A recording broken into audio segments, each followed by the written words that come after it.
السلام عليكم يا أحلى متابعين. بنبدأ كلامنا بالصلاة على النبي عليه أفضل الصلاة وأتم التسليم. وما تنسوش دعمنا باللايك والشير للفيديو والاشتراك في القناة وتفعيل الجرس علشان يوصلكوا إشعار بكل جديد بنعمله. الفيلم بيبتدي بقصة قديمة عن حارس الغابة اللي كان سامح بدخول البشر للغابة السحرية، وفي يوم بيجي راجل بيتوسل لحارس الغابة ليش إنه يساعده. نعرف إن الراجل عاوز الإكسير من شجرة الحياة واللي بتكون مصدر القوة للغابة السحرية، لأن بنته مريضة وعلى وشك الموت. بيشفق عليه ليش وبيديله الإكسير، لكن الطمع بيعمي عين الراجل وبيجمع القرويين علشان يهجم على الغابة ويستولى على شجرة الحياة. بتقوم الحرب وبتدمر جزء كبير من الغابة، وبسبب كده بيأمر ليش بقفل مدخل الغابة بحجر كبير، وبكده قدر يمنع البشر من الدخول. بعد مرور سنين كتير على الحادثة بنشوف مافاكا جنية الربيع، أول واحدة بتصحى بعد انتهاء فصل الشتاء وهي بتصحي سكان الغابة. وفي قرية البشر بنشوف فرقة موسيقية بتعزف للقرويين. فجأة بتظهر عربية بتوزع منشورات على القرويين.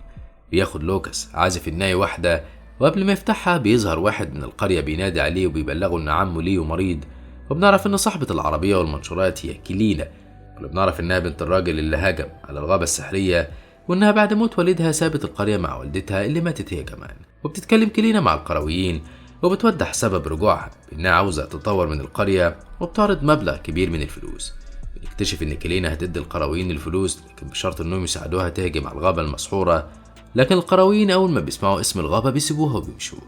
في الوقت ده بيكون لوكاس وصل لبيته ويشوف الدكتورة وهي طالعة من عند عمه ليو.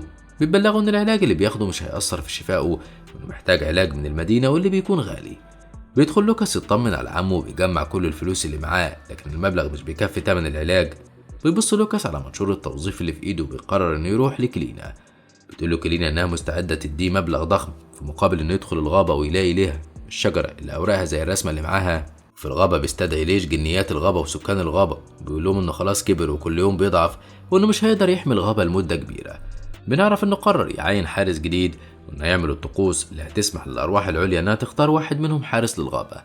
وفي الوقت ده بيوصل لوكاس مع اريك وديريك اتباع كلينا للغابه السحريه، وبيشوفوا قطيع من الجاموس البري. بيصاب إيريك البندقية علشان يصطادوا واحدة، فبيمنعوا لوكاس على آخر لحظة، وبسبب الصوت بيفزع قطيع الجاموس وبيتحرك ناحية المنحدر. فبتشوفهم مافاكا فبتركب على واحد منهم وبتسيطر على القطيع. وبعد ما بتبعد القطيع عن الخطر بتعرف من الجاموس البري إن البشر اقتحموا الغابة. بتقرر مافاكا إنها تطردهم برا الغابة بدون مساعدة وتثبت نفسها. في الوقت ده بيتخانق إيريك وديريك مع لوكاس وبيطلبوا منه يتحرك لوحده ويرسم خريطة للغابة، وبيسيبوه وبيمشوا. وبيفضل لوكاس يدور في الغابة على الشجرة لكنه مش بيلاقيها، فبيطلع الناي بتاعه وبيعزف عليه. في الوقت ده بتكون مافاكا لابسة زي علشان تخوف بيه لوكاس، لكن خطتها بتفشل لأنها أول ما بتسمع عزف لوكاس بتتسحر بيه وبتقف مكانها. أول ما بيشوفها صديقها الضفدع سوامبي سرحانة مع العزف بيفكرها بمهمتها. في الوقت ده بينتبه لوكاس لوجودهم فبيصوت من الخوف وبيجري، لكنه بيتخبط في شجرة وبيغمى عليه. في اللحظة دي بيوصل هاش واحد من سكان القرية، واللي بيتصدم من وجود لوكاس البشري بيكون عاوز يبلغ باقي السكان. بتحاول مافاكا تقنعه انهم مش محتاجين مساعدة الجنيات وانهم يقدروا يحلوا الموضوع ده لوحدهم. فربطوا لوكاس وحطوه على الجاموس البري وهم بيستجوبوه، لكن حدث خطأ وداسوا على ديله فاتحرك الجاموس ووقع لوكاس على الأرض، واتربط هاش على الجاموس وهو بيجري بسرعة. فبيقوم لوكاس من على الأرض وبيشوف مافاكا من غير القناع فبيتسحر بجمالها. ولما بتسأله عن سبب وجوده في الغابة بيشرح لها إنه عمه مريض محتاج فلوس كتير علشان ينقذه، وبسبب كده قبل مهمة البحث في الغابة. فبتتأثر مافاكا من كلامه، وقبل ما يخلصوا كلامهم بيرجع هاش وبيهجم على لوكاس. بتحاول مافاكا تمنع هاش من الهجوم وبتطلب منه إنهم يساعدوا لوكاس علشان يقدر ينقذ عمه. ولما بيعترض هاش لأن مش عندهم وقت لأن اختبار الحارس الجديد قرب، بتوعده مافاكا إنهم ينتهوا قبل الحفل. في الوقت ده بيكون إيريك وديريك بيكملوا بحث في الغابة، لكن من سوء حظهم إن الجنيات اكتشفوا وجودهم. الجنيات استخدمت السحر وسحروا إيريك وديريك علشان يمشوا وراهم، وفي الآخر أرعبوهم وطردوهم من الغابة. وفي الناحية التانية بنشوف لوكاس ومافاكا ماشيين مع بعض في الغابة، وفي انجذاب ما بينهم وبيمشي معاهم هاش وسوامبي. وفجأة بيسحب هاش لوكاس، ونعرف إن ليش قرب منهم، وقبل ما يكتشفهم بيساعد هاش لوكاس إنه يختفي، وبيقدموا لليش على إنه قريب له، وبياخدهم ليش لأن الاحتفال خلاص هيبتدي. في الوقت ده بيكون إيريك وديريك رجعوا لكلينا وبيكونوا قذرين جدا، فبتتعصب عليهم كلينا بسبب فشلهم. وفجأة بتظهر آثار الشيخوخة على وشها، بتجري لغرفتها وبتاخد آخر نقطة من الإكسير وبتحطه على وشها بالفرشة. في الغابة بيبدأ حفل اختيار الحارس، وبتختار الأرواح العليا مافاكا واللي بتستلم قوتها الجديدة بينصحها ليش وبيذكرها إنها لازم تحمي الغابة من كل الأخطار. وبسبب اختيار الحارس الجديد بيفرح كل سكان الغابة ما عدا أوندينا جنية المية، وبيكون واضح عليها الغيرة الشديدة. فبتتكلم أوندينا وبتطلب توضيح لسبب اختيار مافاكا مع إنها الأضعف، وقبل ما يوضح لها ليش بيتكلم لوكاس وبيدافع عن مافاكا فبتحس أوندينا بحاجة غلط. تكشف عن قناع لوكاس فبيبان إنه بشري، فبيفزع سكان الغابة وبيقرروا يقبضوا عليه. فبتستخدم مافاكا قوتها وبتدي فرصة لوكاس إنه يهرب، وقبل ما يطلع بره الغابة بتديله إكسير هيساعد عمه إنه يخف. وبعد ما بيمشي بتكتشف مافاكا إنه نسي الناي بتاعه، وبتلاحظ إنه مكسور فبتصلحه بقوتها الجديدة. في اللحظة دي بتيجي أوندينا واللي بتكون شاكة في علاقة مافاكا مع لوكاس، وبتحذرها من البشر وخيانتهم لسكان الغابة. في القرية بنشوف كلينا وهي بتدور على لوكاس، تستخدم التلسكوب، وأول ما بتشوفه بيجري ناحية بيته بتشك إنه يقدر يطلع بحاجة من الغابة. بتطلب من مساعدها فرول إنه يراقب لوكاس، وبنرجع للوكاس اللي استخدم الإكسير وخلطه في المية وبيديه لعمه ليو، وبيحكي له عن اللي حصل في الغابة وعن مافاكا وإعجابه بيها وخطته إنه يرجع للغابة علشان يقابلها. في الوقت ده بيكون فرول قاعد بيتجسس عليهم من الشباك، وبعد ما بيطلع لوكاس وليو من الغرفة بيدخل فرول من الشباك وبياخد ورقة الشجر اللي كان فيها الإكسير. وفي الغابة بتقرر مافاكا إنها تروح القرية وترجع الناي للوكاس، لكنها بتكون مترددة بسبب واجبها كحارس للغابة. في الوقت ده بيكون فرول رجع لكلينا وبلغها باللي سمعه واداها ورقة الشجر وبيديها الخريطة اللي سرقها، لكن للأسف مش بيكون عليها إشارات. في الناحية التانية بتاخد مافاكا قرارها وبتطلع بره الغابة وبتغير من لون شعرها ولبسها علشان محدش يعرف إنها جنية. وفي الوقت ده بيكون لوكاس مشغول في صنع هدية لمافاكا على شكل قلادة، وبعد ما بيخلص وبيجهز نفسه علشان يروح الغابة بيتفاجئ بمافاكا اللي قاعدة قدام الباب. وبترجع مافاكا الناي للوكاس وبتطلب منه ينفذ وعده ويعزف عليه، فبيقترح عليها لوكاس انه ياخدها في جولة للاحتفال اللي في القرية.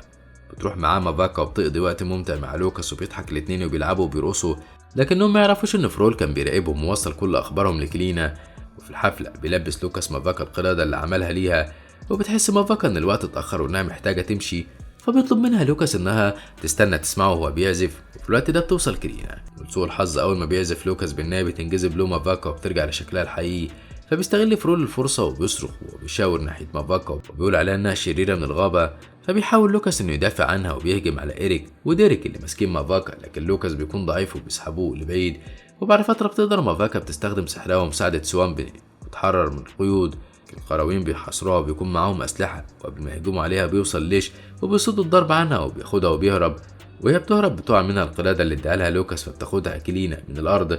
وفي الغابة بيحكي ليش لمافاكا عن السر اللي محدش يعرفه، وأنه في الحرب مع البشر استدعى روح النار العليا ويستخدم قوة الغضب، ويطلب من مافاكا انها ما تغلطش غلطته وتثق في البشر. وفي القرية بنشوف كلينا وهي بتحرض القرويين وبتقول لهم ان وصول مافاكا لقريتهم يعتبر اعلان حرب، انهم لو عاوزين ينقذوا نفسهم لازم يبتدوا بالهجوم. في الوقت ده لوكاس بيحاول يطلع بره سجن كلينا لكنه مش بيعرف، وفجأة بتظهر كلينا وهي ماسكة واحدة متغطي راسها ومش باين غير الشعر الأخضر، ولابسة القلادة اللي اداها هدية لمافاكا. وبترمي كلينا الخريطة وبتطلب منه يحدد مكان شجرة الحياة، وبتهدد لوكاس بقتل مافاكا. فبينجبر لوكاس وبيحدد المكان على الخريطة، فبترفع الغطا من على وش مافاكا وبيظهر ان فرول كان متنكر على هيئة مافاكا علشان يخدعوه. وبتفتح كلينا محبس المية على زنزانة لوكاس وبتسيبه وبتمشي. وبتجمع كلينا سكان القرية وبيمسكوا الأسلحة وبتوجهوا ناحية الغابة. وفي الغابة بيلاحظ السكان هجوم البشر فبيبلغوا ليش ومافاكا. فبيتجمع سكان الغابة وبتحاول مافاكا انها تهدي الأمور، وبتقترح انهم يرجعوا للعيش مع بعض في سلام. لكن كلينا بترفض وبتعترف لمافاكا انها مش بنت الراجل اللي اخذ الاكسير لكنها مراته، وانها اجبرت جوزها على الكذب على ليش لانها عاوزه تحقق الشباب الدايم. بتخدع مافاكا وبتقول لها ان لوكاس خانها وبقى لها خريطه تفصيليه للغابه. بتصدم مافاكا مش بتقاوم وبيبتدي الهجوم. في الوقت ده بيوصل كلب لوكاس وبيطلب المساعده من هاش وسوامبي علشان ينقذوا لوكاس، فبيروحوا معاه وبيقاتل هاش مع فرول، وبيروح سوامبي مع الكلب علشان ينقذوا لوكاس. وفي الغابة مش بتقدر مافاكا تسيطر على قوتها بسبب إحساسها بالخيانة، وبتشوف البشر وهم بيهجموا على سكان الغابة. بتقرر مافاكا إنها تستدعي روح النار العليا وبتطلب منه القوة، فبيقول لها إن في المقابل إنها تعيش في عالم لا شيء. فبتستخدم مافاكا القوة لكنها مش بتعرف تميز بين سكان الغابة والبشر، وبتستخدم إعصار النار وبتطرد الاتنين من الغابة. وأول ما بيطلع لوكاس من الزنزانة بيتصدم من المشهد، وبيحاول يقرب من مافاكا ويساعدها ترجع لوعيها، لكن مافاكا مش بتستجيب. فبيطلع لوكاس الناي وبيعزف عليه، واول ما بيحس الموجودين من البشر وسكان الغابه بتغيير مافاكا بينضموا لوكاس وبيغنوا اغنيه الغابه. فبتقدر مافاكا ترجع لوعيها وبتتحول ملامحها من اللون الاحمر للرمادي، فبيمسكها لوكاس وبتكون مافاكا مش بتتحرك. وفي وقت تاني بتكون مافاكا بتتكلم مع الروح العليا وبيهنيها لأنها قدرت توحد البشر وسكان الغابة، وبيمدح إرادتها القوية. بيقول لها إن بسبب استخدام قوة الغضب لازم تدفع الثمن. وفي الوقت ده بتحس بدمعة لوكاس اللي وقعت عليها، فبتقرر مافاكا إنها تحارب وتسيب عالم اللاشيء وترجع للعالم الحقيقي. وبيمد ليو إيده لليش في مبادرة الصلح، وبكده بتبتدي الصداقة ما بين البشر وسكان الغابة. وبينتهي الفيلم بوصول كلينا لمنبع شجرة الحياة وبتدخل فيه، لكن بسبب زيادة نسبة الإكسير اللي استخدمته بترجع طفلة صغيرة، وده التمن اللي لازم تدفعه لطمعها. وكده يخلص الفيديو بتاعنا النهاردة. لو عجبكم ما تنسوش دعمنا باللايك والشير للفيديو، وما تنسوش الاشتراك في القناة وتفعيل الجرس علشان يوصلكوا إشعار بكل جديد بنعمله.